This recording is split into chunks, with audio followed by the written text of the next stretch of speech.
কোনতে গাইছেন? হ্যাঁ কোনতে গাইছেন? কোনতে আইছি দেখতেছেন না বাইকটা? বাইকটা ডেকে ডেকে আইতেছি। সারাটা দিন লাইন ধরছি জানেন, সারাটা দিন লাইন ধরছি বিউ সিট। ভোরবেলা গিয়া দাঁড়াইছি, অনেক বাইক বউ গেলে জিজ্ঞাসা হাজিরা কই?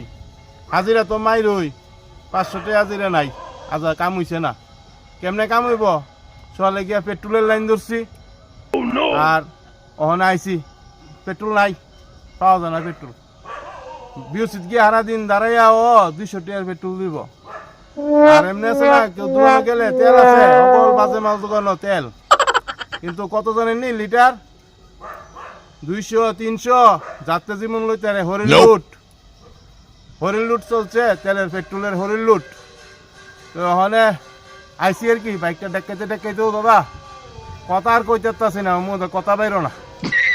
আমি যে কি করি, বাইকটা ব্যস্তামও পারি না, শাশুড়ির মনও কষ্ট পাইব। শ্বশুর বাড়িতে দিছে তো বাইকটা, বেচে লাইলে শাশুড়ির মনও কষ্ট পাইব। তো মানে ভাবতেছি কি করি না কি, আমি দুটো ফ্যাডেল লাগাই লইতাম, ফ্যাডেল লাগাই লইতাম, দুইটা ফ্যাডেল লাগাইলো। ফ্যাডেল লাগাইতাম। হ্যাঁ, তো দুইটা ফ্যাডেল লাগাইলাই, ফ্যাডেল লাগাইলে তো সাইপা সুপা যাওন যাইব। কি একটা অবস্থা জানেননি, এমন তো আর দেখছি না। ও দাদা বড় কষ্টের মধ্যে পড়ছি। ও আর কয়া লাভ নাই, পেট্রোলের জ্বালা, পেট্রোলের জ্বালা।